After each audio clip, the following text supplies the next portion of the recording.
सच सच बताओ, ये तुम्हारे पास कहाँ से आया? बताते हो वरना मैं पुलिस को अभी फोन कर दूं। डॉक्टर की आवाज में गुस्सा नहीं, बल्कि एक अजीब सी कपाहट और डर था। उसने मेरी छोटी बहन के कांपते हुए हाथों से वो पुराना और घिसा हुआ नंग वाला लॉकेट लगभग छीन लिया था। मैं बुरी तरह से घबरा गया था कि कहीं वो हमें चोर न समझ ले। मेरी बहन डरकर मेरे पीछे छुप गई थी। डॉक्टर साहब, ये हमारा ही लॉकेट है, हमने कोई चोरी नहीं की है। मैं चिल्लाकर बोला और आगे बढ़ा ताकि अपनी बहन को बचा सकूं। मगर डॉक्टर की नजरें सिर्फ उस लॉकेट पर ही जमी थी, जैसे उसने कोई बरसों पुराना भूला हुआ सपना देख लिया हो। उसके माथे पर पसीना आ चुका था।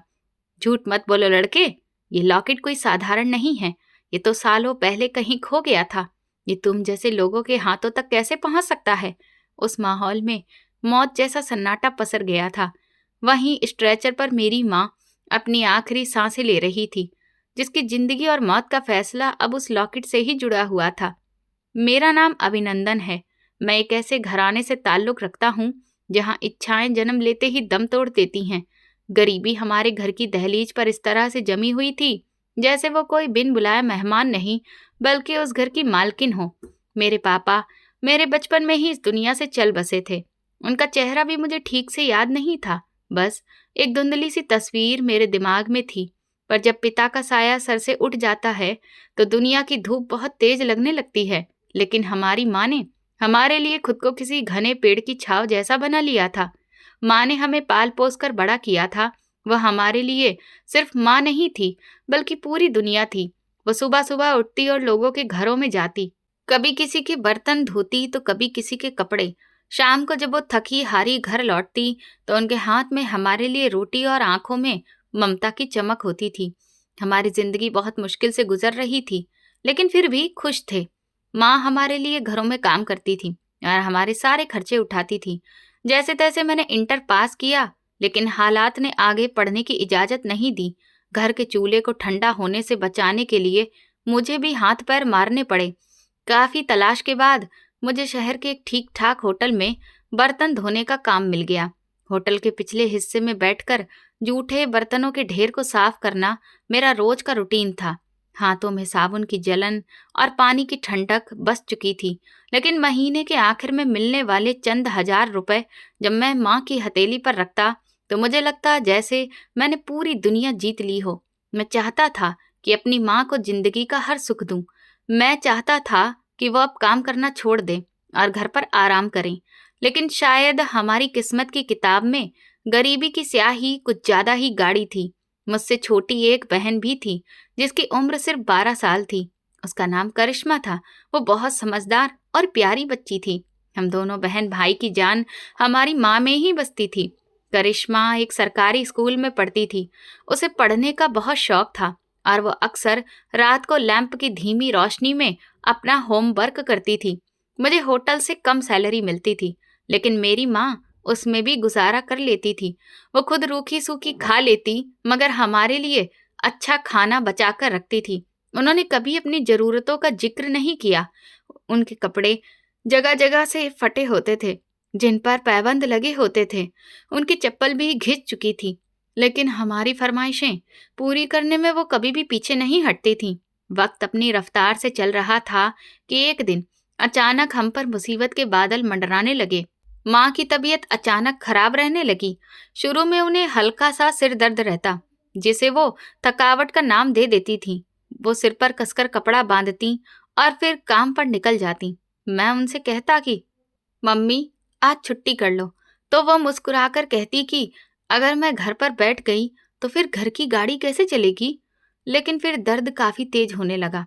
उन्हें चक्कर आने लगे और कई बार वो काम करते करते गिरते गिरते बचती। मैंने मम्मी को लोगों के घरों में काम करने जाने से रोक दिया।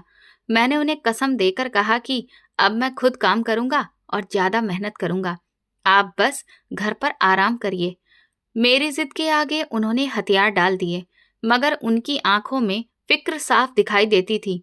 अब घर की सारी जिम्मेदारी मेरे कंधों पर थी। होटल का मालिक बड़ा ही सख्त मिजाज आदमी था और काम का बोझ भी बहुत ज्यादा था, मगर माँ की खातिर मैं सब कुछ बर्दाश्त कर रहा था। धीरे धीरे माँ की तबीयत और ज्यादा खराब रहने लगी। वो अपना इलाज भी नहीं करवाती थी। उन्हें हमेशा यही चिंता रहती थी कि हमारे खर्चे पूरे हो जाएं और हम दोनों भाई बहन भूखे ना रहें। जब भी मैं माँ से दवा लेने की बात करता तो वो कहती कि मैं ठीक हूँ बेटा, दवा भला किस बात की लूं, बस थोड़ी सी ही तो कमजोरी है। वो हमें तसल्ली देती, लेकिन उनका पीला पड़ता चेहरा देख मुझे कुछ और ही कहानी समझ में आ रही थी। मैं और करिश्मा जानते थे कि माँ की कमजोरी बढ़ती जा रही है। रात को जब हम सो जाते तो मैं अक्सर माँ के करहाने की आवाजें सुनता। वो अपना दर्द छुपाने के लिए मुंह में कपड़ा दबा लेती थी ताकि हमारी नींद खराब ना हो। ये देखकर मेरा कलेजा फट जाता था। देखते ही देखते माँ के सिर में भयंकर दर्द होने लगा और उल्टियां भी शुरू हो गईं। अब वो उस दर्द को बर्दाश्त भी नहीं कर पा रही थी। एक रात दर्द बढ़ने पर वो जोर जोर से चिल्लाने लगी। वो अपना सिर दीवार से मारने लगी। मैं और करिश्मा बुरी तरह से घबरा गए। मैं भागकर पड़ोस से एक आंटी को बुलाकर लाया, लेकिन वो भी कुछ नहीं कर सकी। माँ की हालत देखकर मेरे हाथ पांव फूल गए थे। उस वक्त मेरे पास बस कुछ ही रुपए थे। मैं माँ को तुरंत रिक्शे में बिठाकर पास के सरकारी अस्पताल लेकर गया। वहां का नजारा देखकर तो मेरा दिल ही और ज्यादा टूट गया। मरीजों की भारी भीड़ थी और डॉक्टरों की लापरवाही अपनी चरम सीमा पर थी। वहां कोई पूछने वाला नहीं था। हम घंटों लाइन में खड़े रहे। जब बारी आई तो डॉक्टर ने माँ की नब्ज तक ठीक से चेक नहीं की, बस थोड़ी बहुत पूछताछ करके कुछ दवाइयां लिख दी और कह दिया कि ये ले लो, अपने आप ही ये ठीक हो जाएंगी। डॉक्टर साहब, मेरी माँ बहुत तकलीफ में है, इन्हें एडमिट कर लीजिए, मैंने उससे रिक्वेस्ट की। डॉक्टर ने बेरुखी से कहा कि यहाँ बेड खाली नहीं है, ये दवाइयाँ खिला दो, आराम हो जाएगा। उन्होंने 2 दिन की दवा दी और हमें वापस घर भेज दिया। हम मायूस होकर लौट आए। दवा खाने से भी कोई खास फायदा नहीं हुआ, बल्कि दवा का असर खत्म होते ही दर्द पहले से ज्यादा हो गया। माँ का दर्द बढ़ता जा रहा था और हम दोनों बहन भाई की परेशानी भी। करिश्मा माँ के सिर के पास बैठकर सारी रात उनका सिर दबाती रहती और रोती रहती। माँ उसे दिलासा देने की कोशिश करती, लेकिन दर्द की लहरें उन्हें बोलने नहीं देती थीं। घर के हालात अब बहुत बुरे होते जा रहे थे। मेरी सैलरी महीने के पहले हफ्ते में ही खत्म हो चुकी थी। उधार मांगने की मेरी हिम्मत नहीं थी, क्योंकि पहले ही दुकानदारों का कर्ज मेरे सिर पर चढ़ा हुआ था। माँ की हालत देखकर मैं काम पर ही भी ठीक से ध्यान नहीं दे पा रहा था। कई बार होटल के मालिक ने मुझे डांटा और नौकरी से निकाल देने की धमकी भी दी। अगर काम नहीं करना है तो अपने घर बैठो, मुझे कामचोर लोग यहाँ पर नहीं चाहिए। उसने सबके सामने मेरी बेइज्जती की थी। मैं खून के आंसू पीकर रह गया, क्योंकि मुझे पैसों की सख्त जरूरत थी। एक शाम जब मैं घर लौटा तो देखा कि माँ फर्श पर बेहोश पड़ी थी और करिश्मा उनके पास बैठी बुरी तरह से रो रही थी। भैया, मम्मी उठ नहीं रही हैं, देखो क्या हो गया है मम्मी को। करिश्मा की आवाज में डर साफ था। मैंने मम्मी को जोर से झंझोड़ा, पानी के छींटे मारे, लेकिन वो बिल्कुल भी नहीं हिली। उनकी सांस उखड़ सी रही थी। मुझे समझ आ गया कि अब पानी सिर से ऊपर गुजर गया है। सरकारी अस्पताल वाले अब दोबारा कुछ नहीं करेंगे और माँ की हालत अब ऐसी नहीं थी कि हम और ज्यादा इंतजार करें। मेरे पास अब और कोई चारा नहीं था सिवाय इसके कि किसी प्राइवेट डॉक्टर के पास जाऊं। लेकिन प्राइवेट हॉस्पिटल का नाम दिमाग में आते ही जेब खाली होने का एहसास मन को बहुत चुभता था। मगर मैं क्या कर सकता था? माँ की जान से बढ़कर कुछ भी नहीं था। मैंने फैसला कर लिया कि अब चाहे कुछ भी हो जाए, मैं माँ का इलाज करवाऊंगा। मैंने करिश्मा को तसल्ली दी और माँ को उठाकर मोहल्ले के एक प्राइवेट क्लिनिक की तरफ भागा। वहां डॉक्टर ने थोड़ा बहुत चेकअप किया और उसके बाद उसके चेहरे पर गंभीरता आ गई। उसने कहा कि उनकी हालत तो काफी खराब है, इनका ब्लड प्रेशर बहुत हाई है और दिमाग की हालत भी ठीक नहीं लग रही है। इन्हें तुरंत ही किसी बड़े हॉस्पिटल में लेकर जाओ और इनका एमआरआई करवाओ। मुझे शक है कि इनकी बीमारी सिर्फ सिर दर्द से भी कहीं ज्यादा गंभीर है। डॉक्टर के इन शब्दों ने मेरे पैरों तले से जमीन खिसका दी थी। एमआरआई और बड़ा हॉस्पिटल, ये सब तो मेरे लिए किसी पहाड़ से कम नहीं था। लेकिन माँ की डूबती हुई आंखें और करिश्मा का रोता हुआ चेहरा मुझे हिम्मत दे रहा था।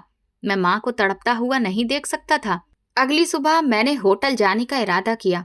मुझे मालूम था कि वहां से पैसे मिलना मुश्किल है, लेकिन उम्मीद की किरण अभी बाकी थी। मैंने सोचा कि मालिक के कदमों में गिर जाऊंगा, उनके आगे हाथ जोड़ूंगा कि मुझे अगले महीने की तनख्वाह एडवांस में दे दें, ताकि मैं माँ के टेस्ट करवा सकूं। घर से निकलते वक्त मैंने माँ के माथे पर हाथ फेरा। वो तप रहा था। करिश्मा ने मेरा हाथ पकड़ा और बोली, भैया, मम्मी ठीक हो जाएंगी ना? उसकी मासूम आंखों में जो सवाल था, उसका जवाब मेरे पास नहीं था। मैंने बस सिर हिला दिया और तेजी से बाहर निकल आया। मेरा दिल डर से धक धक कर रहा था। अगर मालिक ने पैसे नहीं दिए तो क्या होगा? अगर माँ को कुछ हो गया तो हम किसके सहारे जिएंगे? ये सवाल मेरे दिमाग में हथौड़े की तरह बरस रहे थे। होटल पहुंचकर मैं सीधा अपने मालिक के ऑफिस की तरफ गया। मेरे कदम भारी थे और जुबान बिल्कुल सूख चुकी थी। मैंने दरवाजे पर दस्तक दी और अंदर दाखिल हुआ। मालिक अपनी कुर्सी पर बैठे नोट गिन रहे थे। मुझे देखकर उन्होंने अपनी भौहें ऊपर चढ़ा ली। क्या बात है अभिनंदन? अभी तो काम का वक्त है, फिर तुम यहाँ क्या कर रहे हो? उन्होंने बड़े ही कड़क अंदाज में कहा। मैं कांपती हुई आवाज में बोला, सेठ जी, मुझे आपसे एक बहुत जरूरी बात करनी है। जल्दी बोलो, मेरे पास फालतू का टाइम नहीं है। सेठ साहब, वो मेरी माँ बहुत बीमार है। वो जिंदगी और मौत के बीच झूल रही हैं। डॉक्टर ने बड़े टेस्ट करवाने के लिए कहा है। मुझे पैसों की बहुत ज़रूरत है। अगर आप मुझे अगले महीने की सैलरी एडवांस में दे दें तो। मेरी बात अभी पूरी भी नहीं हुई थी कि सेठ जी ने हाथ के इशारे से मुझे रोक दिया। उनके चेहरे पर हमदर्दी की एक लकीर भी नहीं थी। सैलरी एडवांस में? उन्होंने तंज भरी हंसी हंसते हुए कहा। तुम लोगों की यही तो दिक्कत है। हर दूसरे दिन कोई ना कोई मर रहा होता है। अभी पिछले हफ्ते तुमने कुछ रुपए उधार लिए थे ना? वो तो अभी तक वापस नहीं किए और अब पूरी तनख्वाह मांग रहे हो। सेठ जी, मैं आपके पैरों में गिरता हूँ। मैं झूठ नहीं बोल रहा हूँ। मेरी माँ मर जाएगी अगर उनका इलाज नहीं हुआ। मैं दिन रात काम करके आपका एक एक पैसा चुका दूंगा। मैं उनके पैरों में बैठ गया और गिड़गिड़ाने लगा, मगर पत्थर दिल पिघलने वाला कहाँ था। उन्होंने मुझे झिड़क दिया और कहा, ये ड्रामा किसी और के सामने करना। मेरे पास यहाँ भीख देने के लिए कुछ भी नहीं है। काम करना है तो करो, वरना यहाँ से दफा हो जाओ। यहाँ बहुत से ऐसे लड़के हैं जो तुमसे आधी सैलरी पर भी काम करने को खुशी खुशी तैयार हैं। उनके शब्द मेरे दिल पर खंजर की तरह लगे। मैं खाली हाथ और टूटी हुई उम्मीद के साथ ऑफिस से बाहर निकल आया। आज मुझे इस दुनिया की बेरहमी का अंदाजा हो गया था। बाहर सड़कों पर गाड़ियां दौड़ रही थीं। लोग अपने कामों में खोए हुए थे। किसी को खबर नहीं थी कि एक गरीब लड़का अपनी माँ की जिंदगी की भीख मांगकर खाली हाथ लौट रहा है। शाम को जब मैं घर पहुंचा तो घर के बाहर कुछ औरतें जमा थीं। मेरा दिल जोर जोर से धड़कने लगा। मैं भागता हुआ अंदर गया। माँ चारपाई पर लेटी थी और उनकी सांस बुरी तरह से फूल रही थी। वो होश में नहीं थी। उन्हें तुरंत अस्पताल ले जाओ बेटा, उनकी हालत बहुत बिगड़ रही है, पड़ोस वाली आंटी ने कहा। मेरे पास अब सोचने का वक्त नहीं था। मैंने माँ को कंधे पर उठाया और सड़क की तरफ भागा। करिश्मा भी मेरे साथ बिना चप्पल पहने ही दौड़ी। एक रिक्शा रोका और उन्हें लेकर शहर के एक बड़े प्राइवेट हॉस्पिटल की तरफ चल पड़े। मेरी जेब में वही कुछ रुपए थे जो शायद रिक्शे के किराए में ही खत्म हो जाते। आगे क्या होगा मुझे कुछ भी नहीं पता था। बस एक ही जुनून था कि किसी भी तरह माँ को बचाना है। अस्पताल की आलीशान बिल्डिंग देखकर अच्छे अच्छे गरीबों की आंखों के आगे अंधेरा छा जाता है। हम जैसे लोगों के लिए ये जगह किसी डरावने इलाके से कम नहीं थी, लेकिन मौत का डर हर दर पर भारी पड़ जाता है। मैं माँ को लेकर इमरजेंसी में दाखिल हुआ। डॉक्टर और नर्सिंग स्टाफ इधर उधर भाग रहे थे। मैंने एक स्ट्रेचर खींचा और मम्मी को उस पर लिटा दिया। डॉक्टर, डॉक्टर, कोई है? मेरी माँ को देख लो, मैं चिल्लाया। एक नर्स आई और उसने माँ का ब्लड प्रेशर चेक किया। फिर एक जूनियर डॉक्टर आया। उन्होंने कुछ जांच की और कहा कि इनके दिमाग में कुछ दिक्कत लग रही है। फौरन सिटी स्कैन और MRI कराना पड़ेगा। पहले जाओ काउंटर पर जाकर फीस जमा करवाओ और फिर आगे के टेस्ट होंगे। ये वही बात थी जिसका मुझे डर था। फीस, वो दीवार थी जो जिंदगी और मौत के बीच खड़ी थी। डॉक्टर साहब, मैंने रोते हुए कहा, मेरे पास अभी पैसे नहीं हैं। आप इलाज शुरू कर दीजिए, मैं कहीं ना कहीं से बंदोबस्त कर लूंगा। भगवान के लिए मेरी माँ को बचा लीजिए। डॉक्टर ने फाइल बंद की और मेरी तरफ देखा। देखो भाई, ये कोई दान वाला अस्पताल नहीं है। यहाँ पर रूल बहुत ही सख्त हैं। जब तक टेस्ट नहीं होंगे बीमारी क्या है हमें कैसे पता चलेगा? और टेस्ट होने के लिए तो पेमेंट करना जरूरी है ना। मैंने अपनी जेब दिखाते हुए कहा कि देखिए, मेरे पास बस ये कुछ ही सिक्के और थोड़े से नोट हैं, यही बचा है, ये ले लीजिए, बाकी के बाद में मैं दे दूंगा, वादा करता हूँ। डॉक्टर ने अफसोस से सिर हिलाया और फिर वहां से चला गया।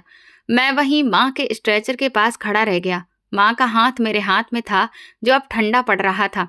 करिश्मा मेरी शर्ट का किनारा पकड़कर खड़ी थी और उसकी आंखें सवाल कर रही थी कि भैया अब क्या होगा। तभी माँ की हल्की सी आंख खुली। मैंने दिल ही दिल में भगवान को याद करते हुए कहा, हे भगवान, क्या गरीब होना इतना बड़ा जुर्म है? क्या मेरी माँ को जीने का कोई हक नहीं है? मैं स्ट्रेचर के पास खड़ा कांप रहा था और मेरी नजरें डॉक्टर के सफेद कोट की पीठ पर जमी थी, जो हमें मायूसी के अंधेरे कुएं में धकेल कर जा चुका था। अस्पताल की गैलरी में अजीब सी बदबू थी, जो दवाइयों और मौत के खौफ से मिलकर बनी हुई थी। मैंने एक बार फिर हिम्मत जुटाई और अस्पताल के रिसेप्शन की तरफ भागा, जहां एक उम्रदराज शख्स कंप्यूटर पर कुछ टाइप कर रहा था। बाबा जी, भगवान के लिए मेरी बात तो सुनिए, मैंने काउंटर पर हाथ रखते हुए कहा। मेरी आवाज में इतना दुख था कि वो चौंक कर मेरी तरफ देखने लगा। क्या दिक्कत है बेटा? शोर क्यों मचा रहे हो? उसने अपने चश्मे को ऊपर चढ़ाते हुए पूछा। उसके अंदाज में हमदर्दी कम और बेबसी ज्यादा थी। मेरी माँ मर रही है। डॉक्टर ने कहा है कि पहले फीस जमा करवाओ, उसके बाद ही टेस्ट होंगे। मेरे पास अभी पैसे नहीं हैं, लेकिन मैं वादा करता हूँ कि एक एक पैसा चुका दूंगा। आप बस इलाज शुरू करवा दीजिए। मैं एक ही सांस में सब कुछ कह गया और उम्मीद भरी नजरों से बाबा जी के चेहरे को देखने लगा। उस शख्स ने एक लंबी सांस ली और कीबोर्ड पर टाइप करना बंद कर दिया। वो कुर्सी पर टेक लगाकर बैठ गया और बड़े साफ अंदाज में बोला, बेटा, ये प्राइवेट हॉस्पिटल है, ये कोई सरकारी अस्पताल या डोनेशन सेंटर नहीं है। यहाँ सब सिस्टम कंप्यूटर पर आधारित है और जब तक सिस्टम में फीस की एंट्री नहीं होगी, मशीन चलेगी ही नहीं। मैं तुम्हारे लिए कुछ भी नहीं कर सकता। तुम जाओ और मालिक से बात करो या फिर किसी बड़े डॉक्टर से मिलो। बाबा जी, मैं अपना आइडेंटिटी कार्ड की कॉपी यहीं पर रखवा देता हूँ। मैं सच बोलता हूँ, मैं कहीं भागूंगा नहीं। इंसानियत के नाते कुछ तो गुंजाइश करिए। मेरी आंखों में आंसू तैरने लगे थे। यहाँ रोज सैकड़ों लोग इंसानियत का वास्ता लेकर आते हैं। अगर हम सबका मुफ्त में इलाज करने लगेंगे तो ये हॉस्पिटल तो बंद हो जाएगा। जाओ, कहीं से पैसों का इंतजाम करो, वरना मरीज को लेकर यहाँ से चले जाओ। हम यहाँ लाशें रखने के जिम्मेदार नहीं हैं। उनके सख्त लहजे ने मेरे दिल पर हथौड़ा मार दिया। कैसे ले जाऊं? वो चल भी नहीं सकती हैं। मैं अचानक चिल्ला पड़ा। मेरी चीख पुकार सुनकर वहां पर खड़ा एक सिक्योरिटी गार्ड मेरी तरफ बढ़ा। ए लड़के, धीरे से बोलो, यह हॉस्पिटल है, कोई मछली बाजार नहीं है। चलो बाहर निकलो यहाँ से। गार्ड ने मेरे बाजू को मजबूती से पकड़ लिया। उसकी पकड़ लोहे जैसी सख्त थी। मुझे मत छुओ, मेरी माँ अंदर पड़ी है, मैं उन्हें छोड़कर कहीं नहीं जाऊंगा। मैंने अपना बाजू छुड़ाने की कोशिश की, लेकिन कमजोरी और भूख ने मेरे शरीर की ताकत निचोड़ ली थी। गार्ड ने मुझे धक्का दिया और मैं लड़खड़ाकर गिर पड़ा। ड्रामा मत करो, डॉक्टर साहब ने कह दिया है कि जगह खाली करो। तुम लोग बस रास्ता रोककर खड़े हो, दूसरे मरीजों को दिक्कत हो रही है। मैंने मुड़कर देखा। करिश्मा माँ के स्ट्रेचर के पास खड़ी थी और माँ का हाथ अपने दोनों छोटे हाथों में पकड़े हुए थी। उसकी आंखों से आंसुओं की झड़ी लगी हुई थी, लेकिन वो चुप थी। शायद उसका गला रुंध गया था। सिक्योरिटी गार्ड स्ट्रेचर को धक्का देने लगा। क्या कर रहे हो? छोड़ो मेरी माँ को। मैं उनकी तरफ भागा, लेकिन दूसरे गार्ड ने मेरा रास्ता रोक लिया। खुद ले जाओगे या हम उठाकर बाहर फेंक दें? गार्ड की आंखों में खून उतर आया था। वे हमें कचरे की तरह बाहर निकालना चाहते थे। मेरे पास अब कोई रास्ता नहीं था। मैंने अपनी इज्जत, अपना गुस्सा, सब कुछ निगल लिया। मैं स्ट्रेचर के पास गया और उसे खुद ही धकेलने लगा। करिश्मा मेरे साथ चल रही थी। मैंने स्ट्रेचर को अस्पताल के गेट के पास दीवार के किनारे पर खड़ा कर दिया। सड़क पर ट्रैफिक का शोर कान फाड़ रहा था और यहाँ फुटपाथ पर मेरी माँ जिंदगी की आखिरी जंग लड़ रही थी। करिश्मा अचानक मेरे गले लग गई और फूट फूट कर रोने लगी।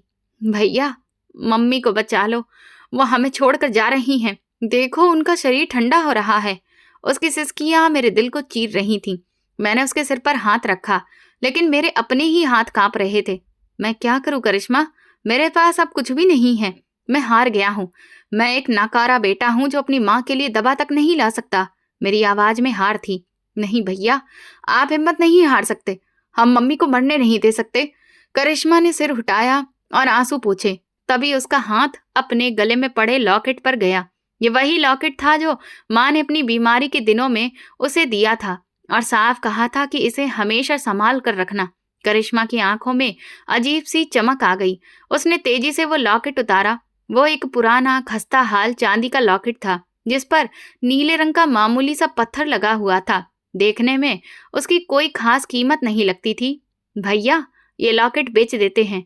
करिश्मा ने वो लॉकेट मेरी तरफ बढ़ाया। मैंने अफसोस से लॉकेट को देखा। अरे पागल, ये तो बस चांदी का मामूली सा लॉकेट है।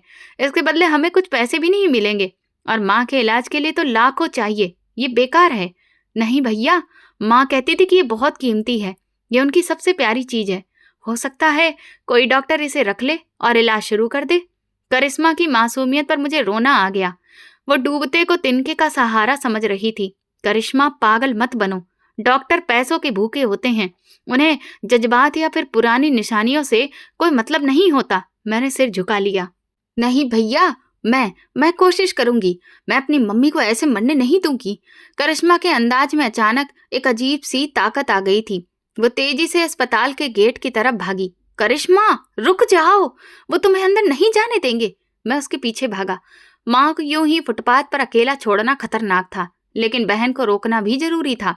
गेट पर खड़े गार्ड ने करिश्मा को रोकने के लिए अपना हाथ बढ़ाया। अरे, ये छोटी बच्ची कहाँ जा रही हो? लेकिन करिश्मा किसी फुर्तीली बिल्ली की तरह उसके हाथों की पकड़ से निकल गई। गार्ड उसे पकड़ने के लिए मुड़ा तो मैं सामने आ गया। मैंने गार्ड के सामने हाथ जोड़ दिए। भैया, उसे जाने दीजिए, बस 1 मिनट के लिए। वो बच्ची है। गार्ड ने मुझे धक्का देकर दूर हटा दिया और करिश्मा के पीछे भागा।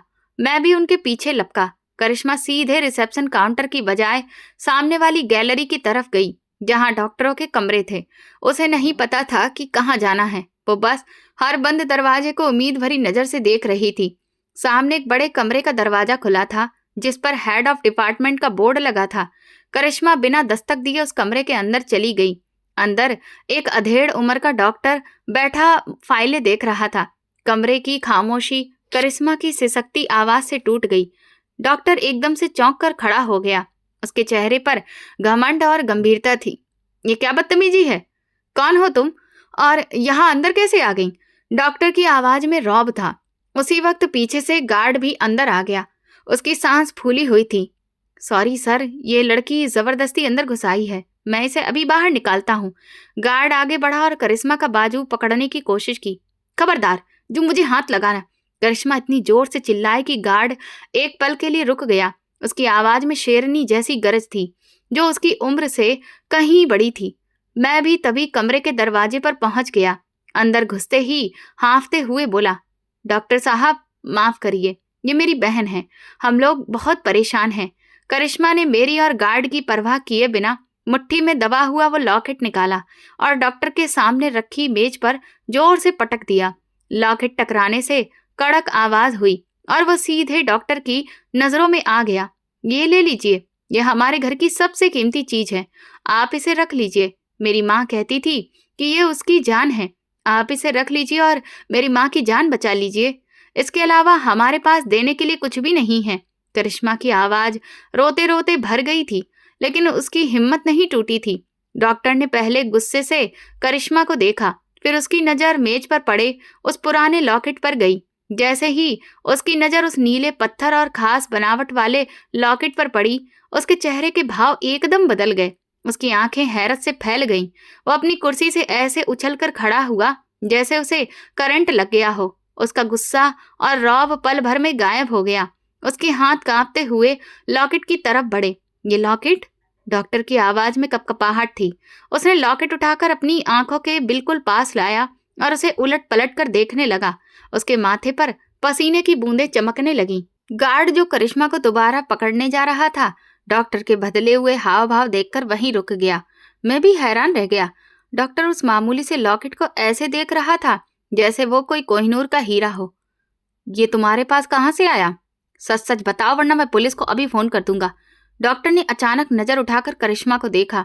अब उसकी आवाज में गुस्सा नहीं, बल्कि अजीब सा डर और हैरानी थी।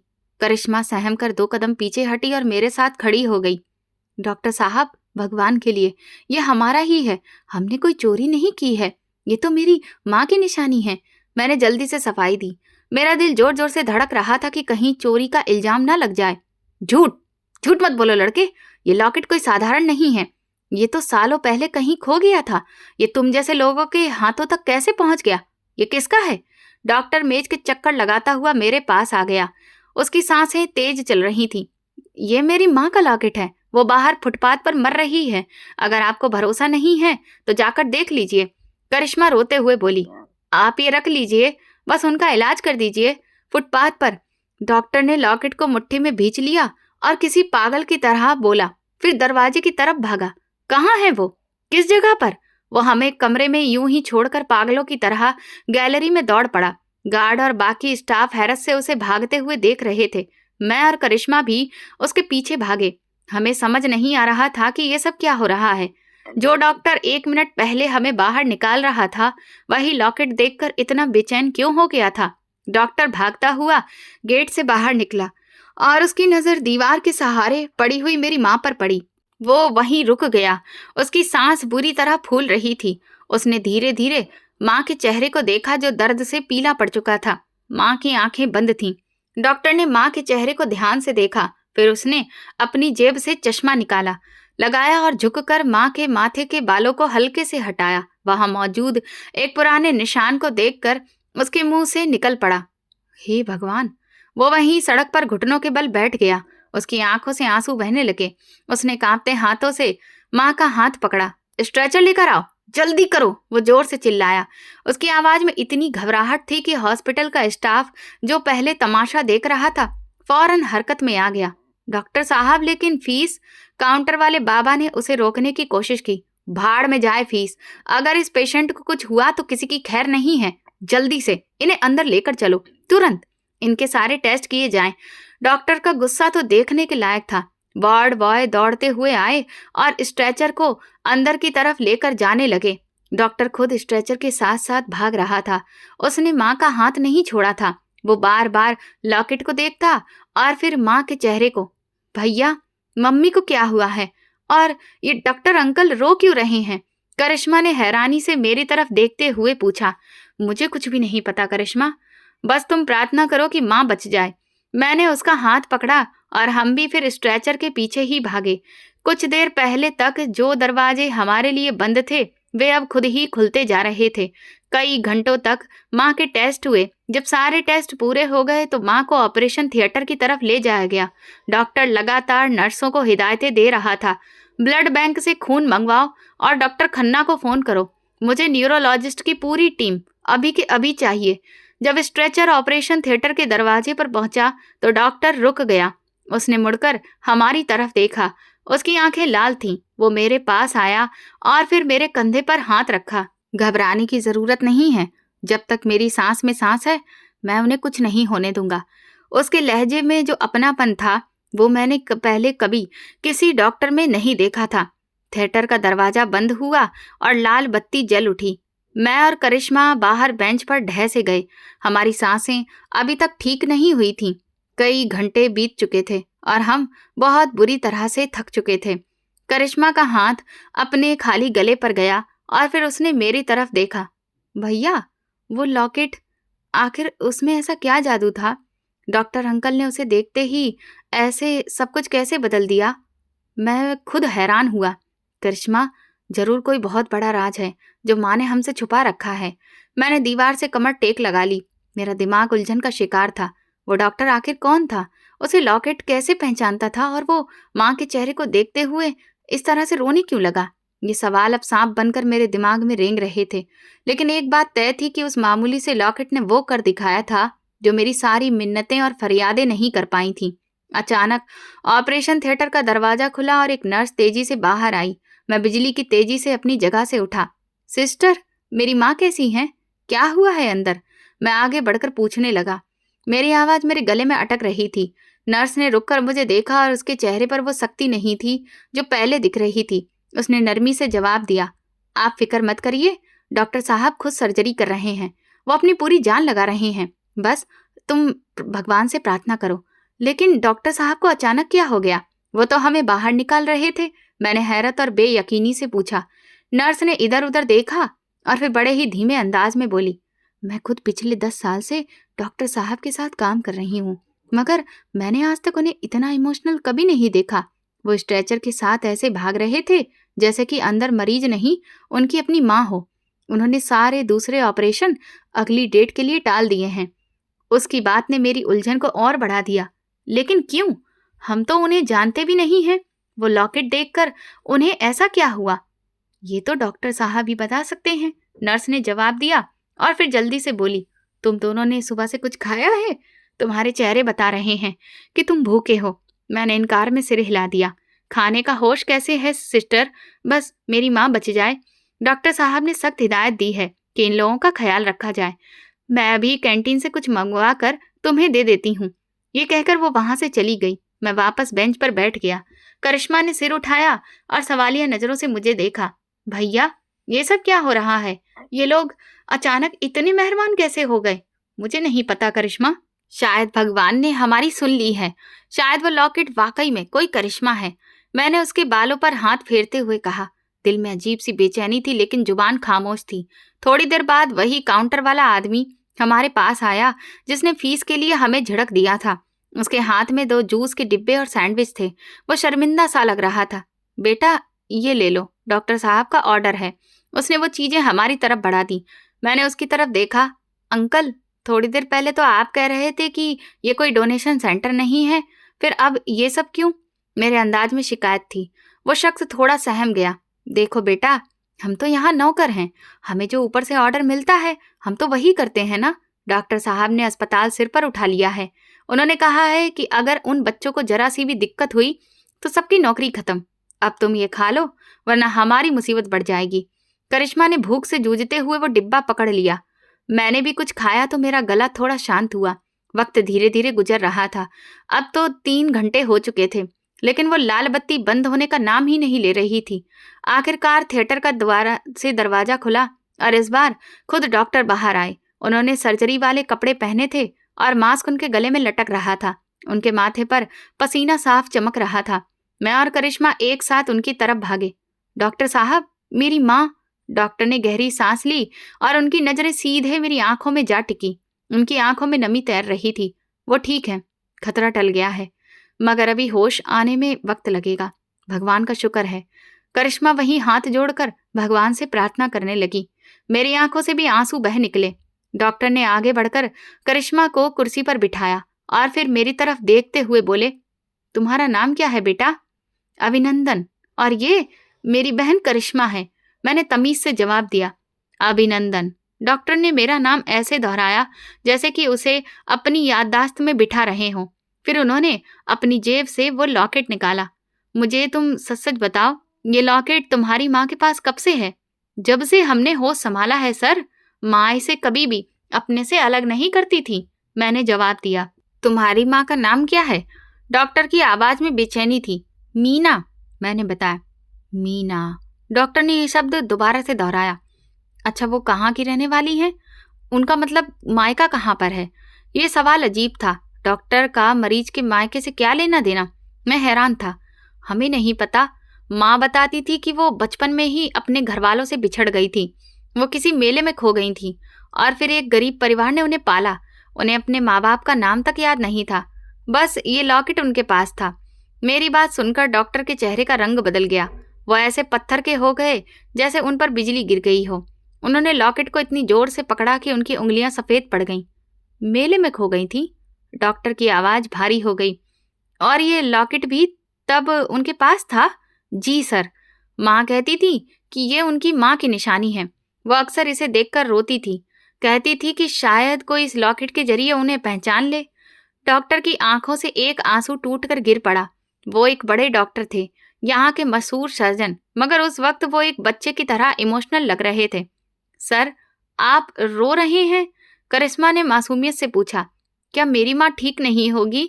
डॉक्टर ने जल्दी से आंखें साफ की। नहीं बेटा, तुम्हारी माँ बिल्कुल ठीक हो जाएगी। मैं रो नहीं रहा हूँ, बस खुशी के आंसू हैं। तुम नहीं जानते उस लॉकेट ने आज क्या करिश्मा करके दिखाया है। कैसा करिश्मा सर? हमें भी बताइए, हम लोग बहुत परेशान हैं। मैं बेताब होकर पूछने लगा। डॉक्टर ने मेरे कंधे पर हाथ रखा। उनका हाथ कांप रहा था। अभी नहीं, अभी सिर्फ तुम्हारी माँ की जिंदगी जरूरी है। जब वो होश में आएंगी तब सब कुछ साफ हो जाएगा। बस इतना जान लो कि तुम दोनों अब अकेले नहीं हो। आज के बाद तुम खुद को लावारिस मत समझना। ये कहकर डॉक्टर वापस मुड़े और थिएटर के अंदर जाने लगे। दरवाजे पर पहुंचकर वो रुके और बोले, अभिनंदन, करिश्मा, किसी भी चीज की जरूरत हो तो नर्स को बता देना। मैं तुम्हारी माँ के पास ही रहूंगा जब तक वो आंखें नहीं खोल लेती। दरवाजा बंद हो गया और हम दोनों बहन भाई एक बार फिर से सवालिया निशान बनकर रह गए। भैया, डॉक्टर अंकल की बातें कितनी अजीब थीं। वो कह रहे थे कि हम लावारिस नहीं हैं। इसका क्या मतलब है? करिश्मा ने पूछा। लगता है वो माँ को पहले से जानते हैं करिश्मा। शायद माँ के बिछड़े हुए परिवार से उनका कोई रिश्ता हो। मैंने अंदाजा लगाया, लेकिन ये कैसे मुमकिन है? हम लोग इतने सालों से गरीबी की चक्की में पिस रहे हैं और आज अचानक से ये सब। वक्त गुजरता गया। रात के साए गहरे हो गए, मगर हमारी आंखों से नींद कोसों दूर थी। हॉस्पिटल का स्टाफ अब हमें वीआईपी प्रोटोकॉल दे रहा था। हमें एक प्राइवेट कमरे में शिफ्ट कर दिया गया था, जहां बहुत आरामदायक सोफे पड़े थे, मगर हमारा दिल वहीं ऑपरेशन थिएटर के बाहर अटका हुआ था। रात के पिछले पहर दरवाजा खुला और डॉक्टर बाहर से आए। इस बार उनके चेहरे पर थकावट थी, मगर आंखों में एक अजीब सी चमक थी। बधाई हो बच्चों, डॉक्टर ने मुस्कुराते हुए कहा। तुम्हारी माँ को होश आ गया है। ऑपरेशन कामयाब रहा। हम दोनों खुशी से उछल पड़े। क्या क्या हम उनसे मिल सकते हैं? अभी तुरंत नहीं। उन्हें अभी आईसीयू में शिफ्ट किया जा रहा है। थोड़ी देर बाद जब वो थोड़ा ठीक हो जाएंगी तब मैं खुद तुम्हें उनके पास लेकर जाऊंगा, डॉक्टर ने कहा। सर, आपका बहुत बहुत शुक्रिया। आपने हमारी जिंदगी बचा ली। मैंने डॉक्टर के पैर छूने की कोशिश की, लेकिन उन्होंने मुझे झुकने नहीं दिया। शुक्रिया मेरा नहीं, बल्कि उस भगवान से कहो जिसने तुम्हें यहाँ पर भेज दिया। डॉक्टर ने मुझे कंधे से पकड़कर मेरी आंखों में देखा। और उस लॉकेट को भी शुक्रिया कहो। अगर वो लॉकेट नहीं होता तो शायद मैं उन्हें एक साधारण मरीज समझकर नजरअंदाज कर देता, लेकिन कुदरत को कुछ और ही मंजूर था। सर, अब तो आप बता दीजिए, आखिर इस लॉकेट का राज क्या है? मैंने फिर से जोर दिया। डॉक्टर ने गहरी सांस ली। ये राज तुम्हारी माँ ही खोलेंगी। कुछ दिन इंतजार करो और उनकी हालत को थोड़ा सा ठीक होने दो। फिर तकरीबन 1 हफ्ता बीत चुका था। एक दिन डॉक्टर हमारे पास आए और बोले, चलो मेरे साथ चलो। उन्होंने हमें अपने साथ चलने का इशारा किया। हम धड़कते हुए दिल के साथ उनके पीछे पीछे चल पड़े। आईसीयू के शीशे के पार माँ लेटी हुई थी। उनके सिर पर पट्टी बंधी थी और वो बहुत कमजोर लग रही थी, मगर उनकी आंखें खुली थीं। डॉक्टर हमें अंदर लेकर गए। माँ की नजर जैसे ही हम पर पड़ी, उनके होंठों पर एक हल्की सी मुस्कुराहट आ गई। हम लोग भागकर उनके बेड के करीब गए। मम्मी, करिश्मा ने उनका हाथ पकड़ लिया। मैं ठीक हूँ बेटा। माँ की आवाज बहुत धीमी थी। डॉक्टर हमारे पीछे खामोशी से खड़े थे। फिर वो धीरे धीरे आगे बढ़े। माँ की नजर जैसे ही डॉक्टर पर पड़ी, वो चौंक गईं। डॉक्टर ने अपना मास्क पूरी तरह से हटा दिया था और सिर से टोपी भी उतार दी थी। माँ ने अपनी धुंधली आंखों को सिकोड़ा। वो डॉक्टर के चेहरे को ध्यान से देखने लगी। फिर उनकी नजर डॉक्टर के हाथ में मौजूद उस लॉकेट पर गई जो डॉक्टर ने अपने हाथ में पकड़ रखा था। माँ ने कुछ कहना चाहा, मगर शब्द साथ नहीं दे रहे थे। डॉक्टर बेड के किनारे पर बैठ गए। उनकी आंखों से आंसू बहने लगे। उन्होंने माँ का हाथ अपने दोनों हाथों में पकड़ लिया और भरी हुई आवाज में बोले, पहचानो मौसी, अपनी बहन की निशानी भी भूल गईं। माँ की आंखें हैरत से फैल गईं। मौसी? कमरे में सन्नाटा पसर गया, जहां सिर्फ मशीन की बीप की आवाज आ रही थी। मेरी माँ मीना, जो अभी अभी मौत के मुंह से वापस आई थी, हैरत से फटी आंखों से उस डॉक्टर को देख रही थी, जो डॉक्टर कम और बिछड़ा हुआ अपना ज्यादा लग रहा था। तुम ये क्या कह रहे हो बेटा? माँ की आवाज में हैरत थी, लेकिन उसमें छुपी बेचैनी साफ महसूस की जा सकती थी। मैं तुम्हारी मौसी कैसे हो सकती हूँ? मेरा तो इस दुनिया में कोई भी नहीं है। डॉक्टर ने अपनी आंखों से बहते आंसुओं को साफ नहीं किया, बल्कि फिर से उस लॉकेट को आगे बढ़ाया और फिर अपने कोट की जेब से एक दूसरा लॉकेट निकालकर हथेली पर रख दिया। ये देखो मौसी, डॉक्टर की आवाज इमोशन से भरी थी। एक लॉकेट आपकी बेटी करिश्मा लेकर आई थी और दूसरा लॉकेट मेरी माँ के पास है। ध्यान से देखिए, दोनों बिल्कुल एक जैसे हैं। माँ ने कांपते हाथों से दोनों लॉकेट उठाए। उनकी आंखों में पहचान की एक चमक उभरी। अरे, ये तो बिल्कुल मेरे लॉकेट जैसा है। ये तुम्हारे पास कहाँ से आया? ये मेरी माँ ने मुझे दिया था। डॉक्टर ने माँ के हाथों को अपने दोनों हाथों में ले लिया। मेरी माँ का नाम सुषमा है। वो आपकी बड़ी बहन है। सुषमा? माँ के होठों से एक सिसकी निकल गई। मेरी सुषमा दीदी, क्या वो जिंदा हैं? हाँ मौसी, वो जिंदा हैं और पिछले कई सालों से आपको ढूंढ रही हैं, डॉक्टर ने जल्दी से कहा। मुझे बचपन से ही उन्होंने यही बताया था कि उनकी एक छोटी बहन मीना थी जो मेले में खो गई थी। उसके पास भी ऐसा ही लॉकेट था। माँ ने मुझे ये लॉकेट देकर कहा था कि अगर जिंदगी में कभी तुम्हें इसके जैसा दूसरा लॉकेट दिख जाए तो समझ लेना कि वो मेरी खोई हुई बहन की निशानी है। मैं और करिश्मा एक दूसरे को देख रहे थे।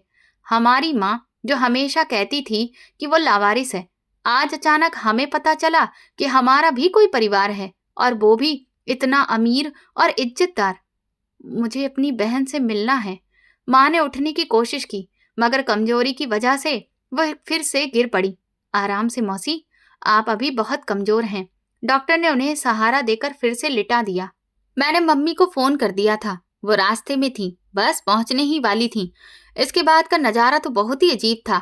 वो डॉक्टर जो पहले हमारे लिए बिल्कुल अजनबी थे, अब एक पल के लिए भी माँ के करीब से हट नहीं रहे थे, बल्कि हम दोनों से बढ़कर वो माँ का ख्याल रख रहे थे।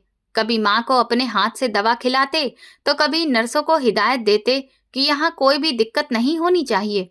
उनकी आंखों में माँ के लिए ऐसा प्यार था जैसे वो अपनी सगी माँ की सेवा कर रहे हों। अभिनंदन बेटा, इधर आओ। डॉक्टर ने मुझे अपने पास बुलाया।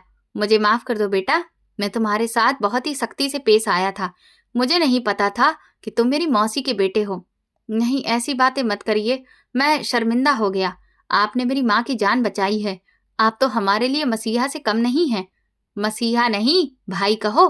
डॉक्टर ने मुस्कुराकर मुझे गले से लगा लिया। मेरा नाम संजय है। आज से तुम अकेले नहीं हो अभिनंदन, तुम्हारा भाई तुम्हारे साथ है। थोड़ी ही देर के बाद बाहर शोर हुआ और दरवाजा जोर से खुला। एक बुजुर्ग औरत व्हीलचेयर पर अंदर दाखिल हुई। उनके साथ कई लोग थे। वो औरत बहुत कमजोर लग रही थी, मगर उनकी आंखों में बेपनाह तड़प थी। संजय तेजी से आगे बढ़े और अपनी माँ को व्हीलचेयर से उतरने में मदद की। मम्मी, देखो ये कौन है। मेरी माँ ने जैसे ही सामने देखा, उनकी आंखों से आंसू बहने लगे। सुषमा दीदी, मीना। वो बुजुर्ग औरत लड़खड़ाते कदमों से आगे बढ़ी और मेरी माँ के गले लग गई। कमरे में मौजूद हर कोई दंग रह गया। दो बिछड़ी हुई बहनें इतने सालों बाद एक दूसरे से मिल रही थीं। हॉस्पिटल का स्टाफ, नर्सें और डॉक्टर सभी खामोशी से ये नजारा देख रहे थे। हवा में सिर्फ सिसकियों की आवाज थी। तुम कहाँ चली गई थी मीना? सुषमा मौसी ने माँ का चेहरा अपने हाथों में लेकर कहा। मैंने तुम्हें कहाँ कहाँ नहीं ढूंढा। मैंने बहुत मिन्नतें की, भगवान के आगे दिए जलाए कि मेरी बहन मुझे मिल जाए। दीदी, मैं तो मेले में खो गई थी, माँ ने रोते हुए बताया। मैं बहुत रोई, बहुत चिल्लाई, लेकिन आप मुझे कहीं नहीं मिली। फिर मुझे एक गरीब परिवार अपने साथ ले गया। उन्होंने मुझे पाला पोसा, लेकिन वो लोग बहुत दूर रहते थे। मुझे अपने घर का पता भी नहीं पता था। मैं तो अनपढ़ थी, मुझे कुछ समझ भी नहीं आता था। मुझे बस आपका नाम और ये लॉकेट याद था। भगवान का लाख लाख शुक्र है कि उसने मरने से पहले हमें मिला दिया। सुषमा मौसी ने हाथ जोड़कर भगवान को धन्यवाद दिया। डॉक्टर संजय भी अपनी माँ और मेरी माँ दोनों को अपने गले से लगा चुके थे। मीना संजय के सिर पर हाथ फेरते हुए सुषमा मौसी ने प्यार से कहा, ये तुम्हारा बेटा है। हाँ, ये है संजय है, ये मेरा हीरा है। मौसी ने गर्व से कहा, देखो भगवान का करिश्मा, इसी के हाथों तुम्हारा इलाज होना लिखा था। डॉक्टर संजय ने बताया कि माँ ने उन्हें पहले से ही उस लॉकेट के बारे में बता रखा था, और देखो आज इसी लॉकेट ने हमें मिला दिया। अब आप फिक्र मत करिए मौसी, अब आप कहीं नहीं जाएंगी। डॉक्टर संजय ने माँ के आंसू पोंछे। अब आप हमारे साथ हमारे घर में रहेंगी। अभिनंदन और करिश्मा की पढ़ाई की जिम्मेदारी भी मेरी है। ये सुनकर जैसे हमारे सिर से बहुत बड़ा बोझ उतर गया। मैं, जो कि कल तक होटल में बर्तन धोने वाला एक मामूली सा लड़का था, आज एक डॉक्टर का भाई बन गया था। करिश्मा, जो अपनी स्कूल फीस के लिए परेशान रहती थी, आज उसका भविष्य सुरक्षित हो गया था। डॉक्टर संजय से माँ ने कहा, बेटा, मेरी एक सीख हमेशा याद रखना, कभी किसी गरीब को इलाज के बिना मत लौटाना। हो सकता है तुम्हारी इस भलाई के बदले भगवान तुम्हें बहुत कुछ दे दे। इस एक लॉकेट ने सिर्फ इलाज ही नहीं करवाया है, बल्कि दो बिछड़ी हुई बहनों को भी मिला दिया है, जो न जाने कितने सालों से अलग थीं। संजय ने माँ का हाथ पकड़कर वादा किया, मौसी, मैं वादा करता हूँ कि आज के बाद इस अस्पताल के दरवाजे गरीबों के लिए कभी बंद नहीं होंगे। आज मैंने सीख लिया है कि असली दौलत बैंक बैलेंस नहीं बल्कि आशीर्वाद होता है। माँ ने मुस्कुराकर सिर हिलाया। बेटा, दौलत तो आने जाने वाली चीज है, मगर इंसानियत का रिश्ता सबसे बड़ा होता है। हम सब भगवान के इस करिश्मे पर हैरान थे। एक मामूली सा लॉकेट जिसकी कीमत शायद कुछ रुपयों से ज्यादा नहीं थी, उसने हमारी जिंदगी बदल दी थी। उसने हमें हमारा खोया हुआ परिवार वापस दिला दिया था। आज मुझे समझ आया कि माँ इसे इतना संभाल कर क्यों रखती थी, क्योंकि ये सिर्फ एक जेवर नहीं था, बल्कि एक उम्मीद थी, एक रिश्ता था जो आज जुड़ गया था। कुछ दिनों बाद माँ को अस्पताल से छुट्टी मिल गई। संजय भैया खुद हमें अपनी गाड़ी में लेने आए। जब हम अस्पताल से निकल रहे थे तो वही गार्ड और काउंटर वाला क्लर्क सिर झुकाकर खड़े थे। संजय भैया रुके और उनसे बोले, ये मेरा परिवार है। दोबारा अगर कोई गरीब यहाँ आए तो उसके कपड़ों को देखकर फैसला मत करना। हो सकता है वो किसी का खोया हुआ अपना हो। हम संजय भैया के शानदार घर पहुंचे। सबने हमारा अच्छे से स्वागत किया। सुषमा मौसी ने मम्मी को अपने बगल वाले कमरे में शिफ्ट किया। करिश्मा को नए कपड़े मिले और मेरा एडमिशन शहर के एक अच्छे कॉलेज में करवा दिया गया। जिंदगी कितनी अजीब है।